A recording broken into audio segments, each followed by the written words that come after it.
Good day everyone, I am Michael, the moderator for this webinar. I welcome everyone for today's webinar, which is CMS Hospital QAPI Standards 2024. It's a great pleasure for me to introduce our presenter for today, Laura A. Dixon. Laura A. Dixon, BS, JD, RN, CP, HRM, was COPIC's Director of Facilities, Patient Safety and Risk Management and Operations from 2014 to 2020. In her role, Ms. Dixon provided patient safety and risk management, consulting and training to facilities, practice nurse, and staff in multiple states. I would now like to hand over the floor to the speaker. Over to you, Laura. Okay, thank you very much, Michael, and I hope everyone can hear me clearly. As Michael mentioned, we're talking about QAPI, Quality Assessment Performance Improvement. Now, we've done this for years. This is not something new. It's just CMS has really started to tighten up the standards. And early last year, 2023, they did make some additional changes as it relates to acute hospitals. Now, there's still some waiting for acute or critical care, but they're in the process of getting that done. For QAPI, there were many changes with CMS, and it was through the Hospital Improvement Rule back in 2019. Well, how it all started with QAPI initially, this hospital underwent a validation survey, QAPI. Now, they didn't specifically mention critical access hospitals because they're called Unified Integrated for Multi-Hospital Systems. Oh, protected records. This one just came up recently. The program has to include continuous collection and analysis of the data. Take those actions to improve their processes. Now, this is from your QAPI staff. Now, this is new. The list of your indicators that you're currently tracking has to include that you're tracking your adverse events. The QIOs, or Quality Improvement Organizations, you can participate in one of comparable effort. Their job. All right, as we start to wind down, I do want to just go over critical access hospitals. Again, there were changes in 2019, the burden reduction memo. I put in here what page it starts on. It's not right now in the current manual. You won't find them there.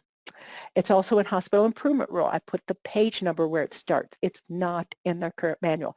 So please go to that memo and download it so you have it. They put in new tag numbers. The previous tag numbers were 330 to 343. They're not there anymore. So just keep an eye. If you have an older manual, hold on to that thing because you'll have the way to show the comparison. And so I want to thank everybody. Michael, thank you for your assistance. And for those of you who listened in, I hope it was helpful and beneficial. And thank you. Thank you so much. So that does conclude the session for today. Thank you everyone for participating. You may all disconnect now. Have a great day ahead. Bye-bye. Good day everyone. I'm Alex, moderator for this webinar. I welcome everyone for today's webinar, which is QAPI for CAHS Conditions of Participation 2023. I would now like to introduce our presenter for today, Laura A. Dixon. Laura A. Dixon, BS, JD, RN, CP, HRM, served as a Director, Facility Patient Safety and Risk Management and Operations for COPIC from 2014 to 2020 in her role. I would now like to hand over the floor to the speaker. Over to you, Laura. Great. Thank you very much, Alex, and I want to welcome everyone to the program today. All right, let's go and talk deficiencies. I showed you what one of those would look like. So as far as the memo on QAPI, by the way, if you see an asterisk on any of these slides, there is a reference in the appendix for you. I didn't want to clog this program up by including all those slides, so that it is in the appendix.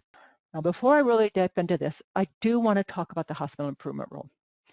That was a very large, sweeping rule that came out back in 2019. That's when the final regulations went into place.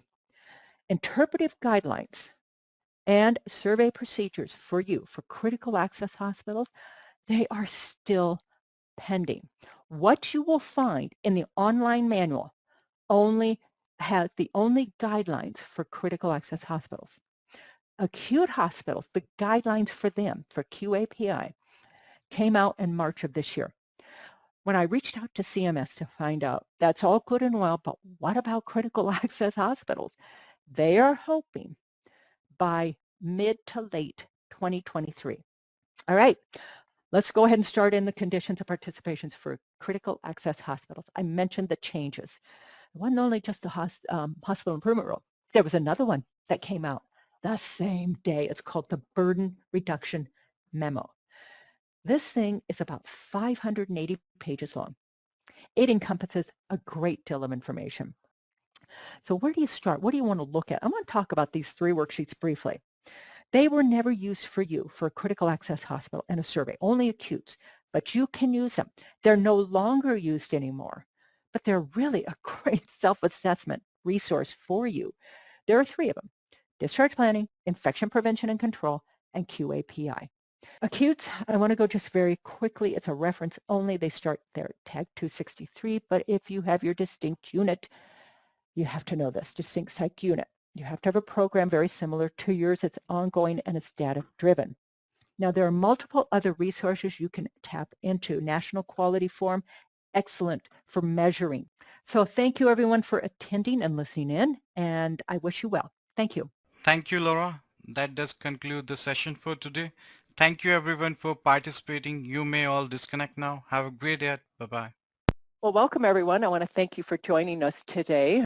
As you can see, we're going to be talking about what's called QAPI. That's also known as Quality Assessment Performance Improvement. We've been doing it for years. We've been doing performance improvement for years. And actually, we have also been collecting data on what we do in healthcare. So I want to start with deficiency data first. That's when they come out, do the survey, and find that you're not in compliance with a particular tag number.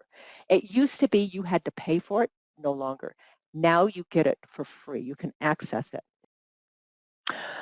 Well, CMS loves to put out their memos, as you saw. They put out quite a few, and they did put out one on QAPI.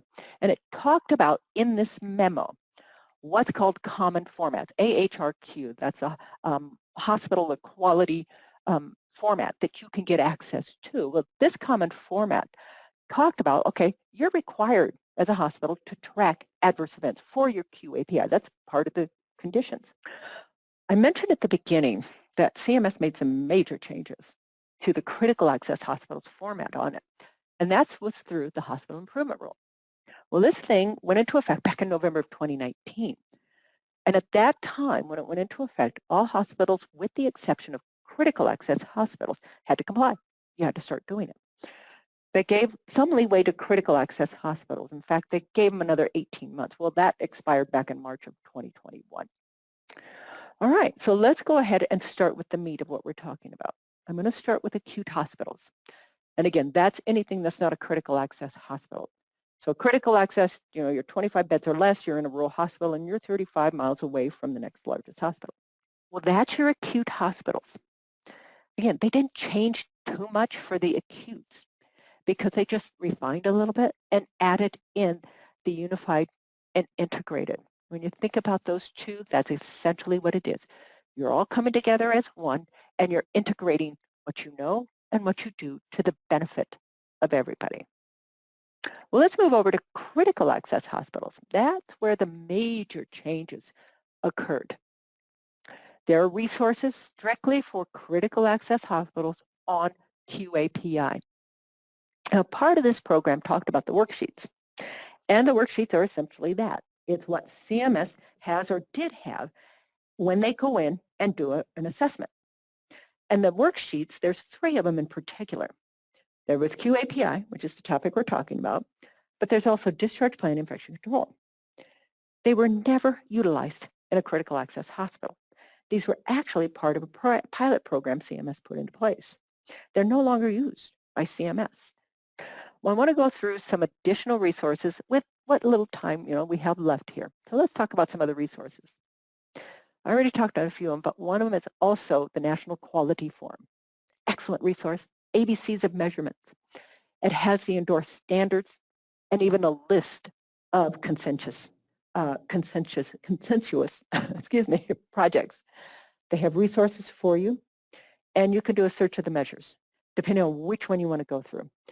Maybe that 30-day post-hospital MI discharge where there's a care transition rate. That's what it looks like. Thank everyone again for attending. Please feel free to reach out to CMS also if you have a question. They are really good. Again, it may take them a while because they're a little bit short-staffed, but they do get back to you. And I'll be honest, the answers are going to be very short and sweet. So everyone, thank you again. Stay safe and take care. Thank you.